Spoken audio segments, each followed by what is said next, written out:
너희 가운데서 누구든지 으뜸이 되고자 하는 사람은 모든 사람의 종이 되어야 한다. 인자는 섬김을 받으러 온 것이 아니라 섬기러 왔으며 많은 사람을 구원하기 위하여 치를 몸값으로 자기 목숨을 내주러 왔다. 마가복음서 10장 44에서 45절 말씀. 마가복음서 10장은 예수가 예루살렘 여정 중에 있었던 일을 기록한 장입니다. 이 마가복음서 10장은 매우 많은 이야기를 담고 있는데 우리는 이 이야기 가운데에 두 군데의 이야기를 살펴볼까 합니다. 우리가 살펴볼 이 두 단락은 첫째와 꼴찌, 으뜸과 종에 관한 이야기를 전해주는데 이는 곧 하나님의 나라에 관한 이야기로 모두 이어집니다. 먼저 마가복음서 10장 17에서 31절의 말씀부터 살펴보겠습니다. 한 사람이 예수께 다가옵니다. 그는 자신을 낮추며 겸손히 주님께 묻습니다. 선하신 선생님, 내가 영원한 생명을 얻으려면 무엇을 해야 합니까? 이 질문에는 생각해 볼 거리가 두 가지가 있습니다. 하나는 그가 왜 예수를 선하신 분으로 여겼는지와 또 다른 하나는 그는 정말 영원한 생명을 얻고 싶어 했느냐입니다. 예수께서 그에게 묻습니다. 어찌하여 너는 나를 선하다고 하느냐? 예수는 그가 왜 자신을 선하게 여기는지 알고 있었습니다. 그러나 그의 알은 잘못된 암이었습니다. 예수가 말하는 것은 자신의 선함이 아니라 자신을 통해 하나님의 영광이 드러나길 바라셨습니다. 그렇기에 예수는 나를 선하다고 여길 것이 아니라 하나님이 선하신 분임을 잊지 말라고 당부하는 것입니다. 이어서 주님은 영원한 생명을 얻고 싶어하는 그 질문에 대한 답을 해 주십니다. 예수는 10계명 일부를 읽어주시는데 이 계명들은 10가지 계명 가운데에 사람과 사람의 관계에 해당되는 계명들이었습니다. 예수는 그에게 살인, 간음, 도둑질, 거짓 증언, 속임수를 행하지 말며 또한 부모를 공경하라고 말해 주었습니다. 그러자 예수께 질문한 그 사람으로부터 놀라운 답변이 들려왔습니다. 그는 예수께서 말씀하신 그 계명들을 어려서부터 다 지켰다고 말했습니다. 그는 자신감이 충만했던 사람이었을까요? 아니면 정말 철저한 계명 순종자였을까요? 예수는 그가 성실히 살아온 사람임을 알았기에 그렇게 답하는 그가 밉지 않았습니다. 예수는 그런 그를 사랑스럽게 바라보시며 마지막으로 그에게 필요한 한 가지를 말씀해 주십니다. 어쩌면 이 마지막 한 가지가 그의 인생에 있어서 가장 중요하면서도 또 가장 어려운 실천사항이었을 것입니다. 예수는 말합니다. 너에게는 한 가지 부족한 것이 있다. 가서 내가 가진 것을 다 팔아서 가난한 사람들에게 주어라. 그리하면 내가 하늘에서 보화를 차지하게 될 것이다. 그리고 와서 나를 따라라. 어쩌면 예수를 찾아온 이는 예수께서 자기 재산만큼은 말하지 않기를 바라는지도 모릅니다. 그는 예수께서 10계명 이야기만 하고 끝내실 거라 여겼는지도 모릅니다. 그러나 예수는 사람에게 있어서 이 물질이라는 것이 얼마나 큰 중력인지를 잘 알고 계셨습니다. 그래서 예수는 그를 칭찬만 하는 것이 아니라 그가 숨기고 있는 부분을 수면 위로 끌어내었습니다. 자기가 예상한 답변이 아니자 그는 몹시 당황했고 또 창피해 했습니다. 그는 잘 알고 있었습니다. 자기 재산을 끝까지 놓지 못할 것을 그는 또한 알고 있었습니다.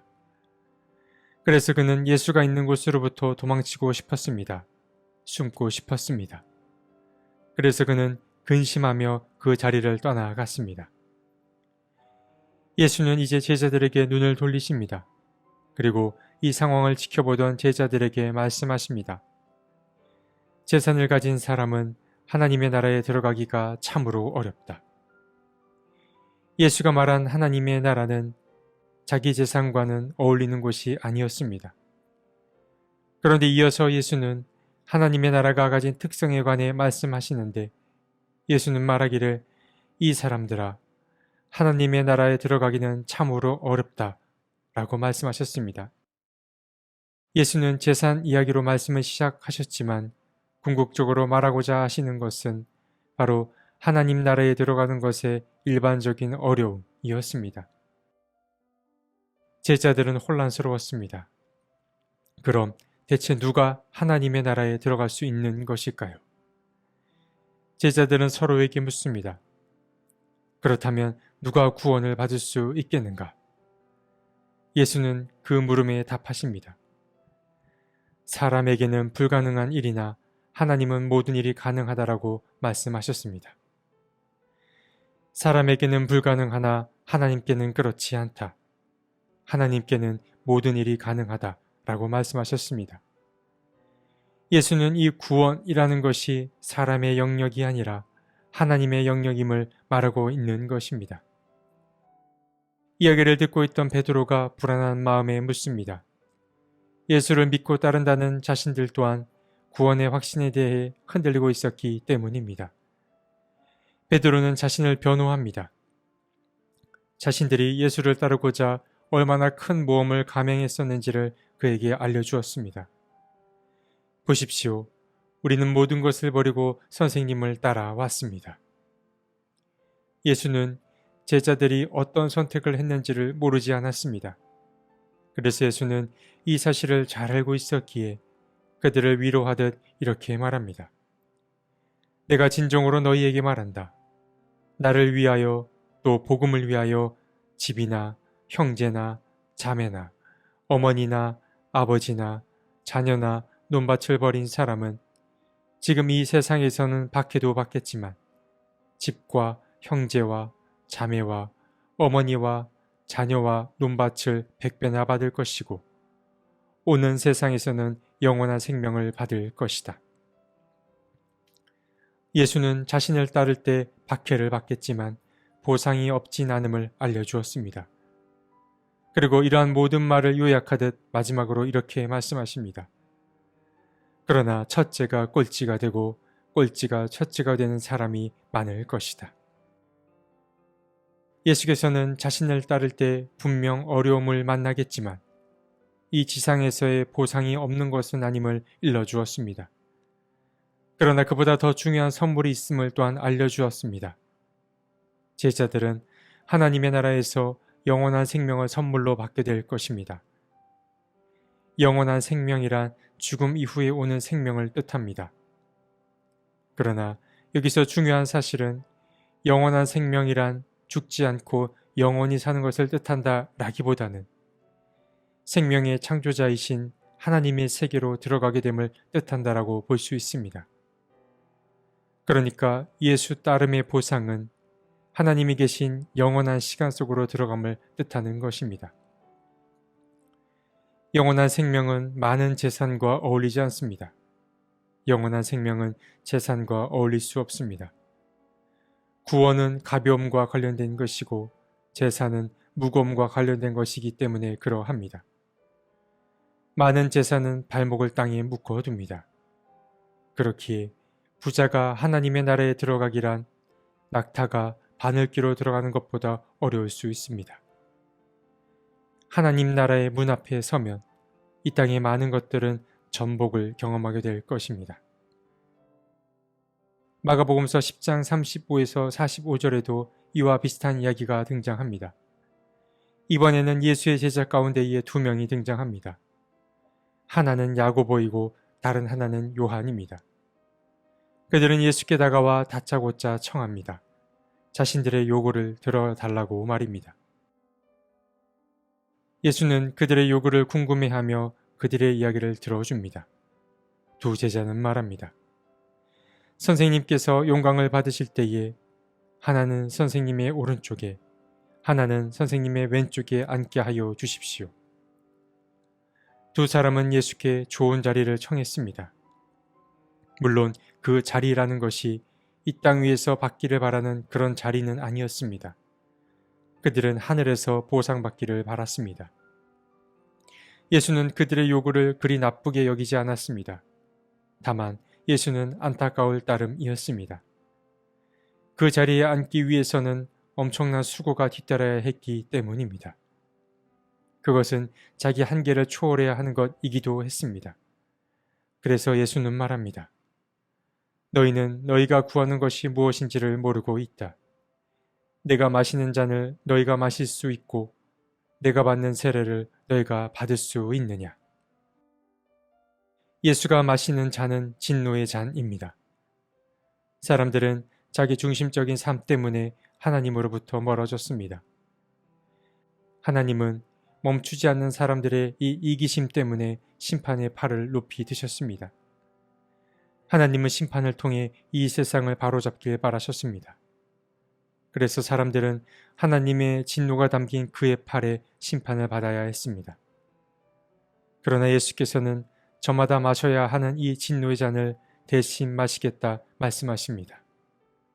그는 홀로 고난의 강물 속으로 들어가려고 하십니다. 그리고 이어서 예수는 자신이 받은 세례를 너희가 받을 수 있겠냐고도 물으셨습니다. 세례는 새롭게 태어나는 것을 뜻합니다. 세례를 통해 우리의 인생이 누구에게 속해 있는지를 다시 한번 확인하게 됩니다. 이것이 일반적인 세례의 의미입니다. 그런데 예수께서 받으신 이 세례는 지금 말씀드린 세례와는 조금 다릅니다. 예수께서 말씀하신 세례는 멀어진 하나님과 사람들 사이를 연결하는 바로 그런 세례인 것입니다. 그렇기에 이 세례는 희생이자 곧 사랑입니다. 제자들은 알지 못했습니다. 예수께서 영광을 받기 위해서는 진노의 잔을 마시고 또 희생이라는 세례를 통과해야 함을 그들은 알지 못했습니다. 두 제자는 예수가 걷는 길을 모르고 있었습니다. 그리고 여전히 그들은 자신들의 생각과 판단 속에 갇혀 살아갔습니다. 다른 제자들이 야고보와 요한이 예수께 한 말을 알게 되었습니다. 다른 제자들은 이 두 사람에게 몹시 화가 났습니다. 경쟁적인 마음에 사로잡혀 있는 두 사람 때문에 화가 났기 때문입니다.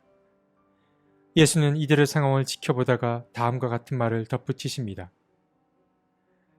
너희가 아는 대로 이방 사람들을 다스린다고 자처하는 사람들은 백성들을 마구 내리누리고 고관들은 백성들에게 세도를 부린다. 그러나 너희끼리는 그렇게 해서는 안 된다.